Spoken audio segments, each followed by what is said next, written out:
On va voir sur deux exemples littéraux, c'est-à-dire deux expressions littérales, comment les factoriser. On va d'abord appliquer la première étape que j'ai indiquée en remarque, chercher un facteur commun aux deux termes de cette somme.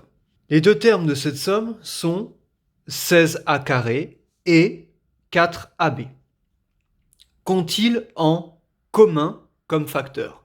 Commençons d'abord par les nombres en chiffres. On a 16 ici, 4 ici.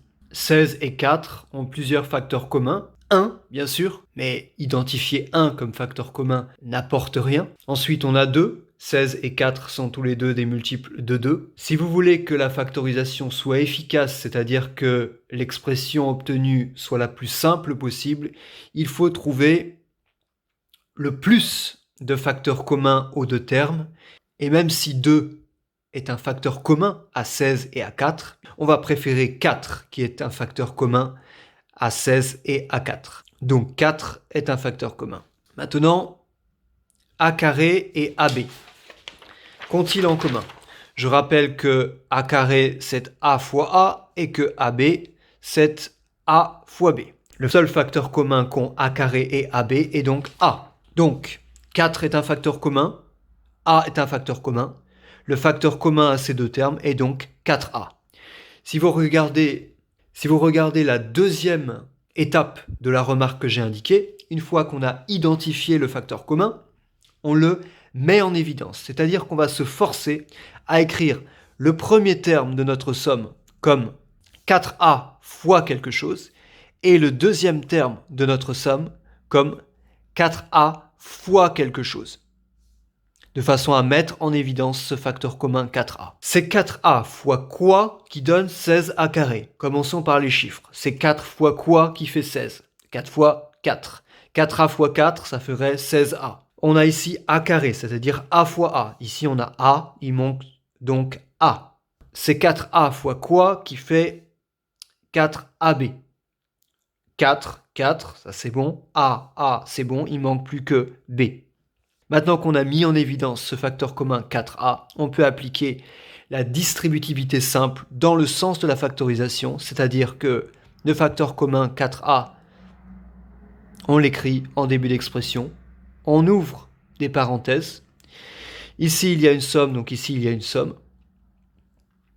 Et on complète ici et ici, de telle sorte que si on développait cette expression, on obtienne cette expression.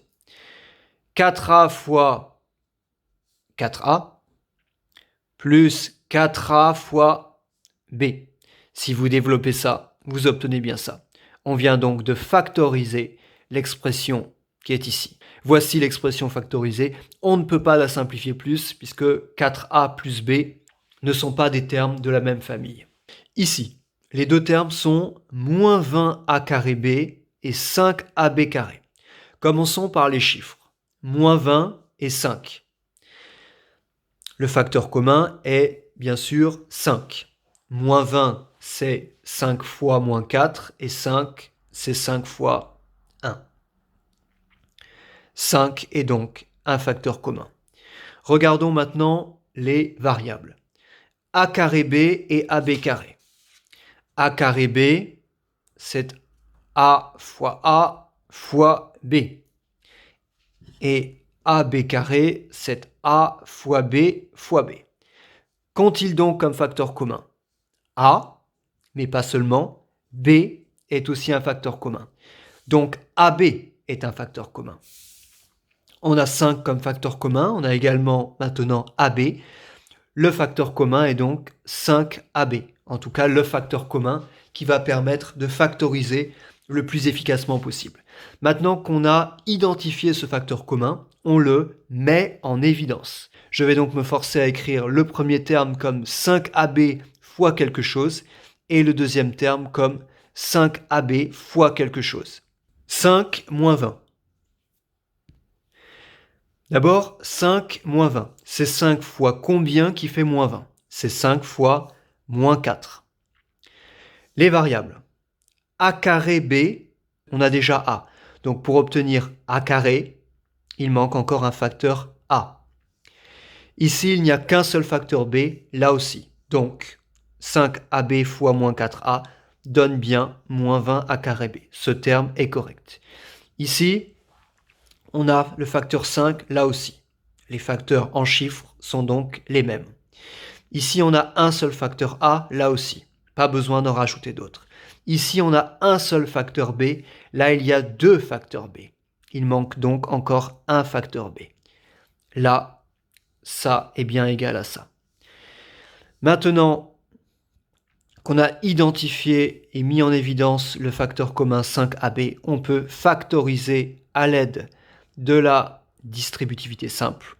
Donc j'ouvre les parenthèses, ici il y a une addition, donc ici il y a une addition, et je complète les deux termes de la somme de telle sorte que si on développait,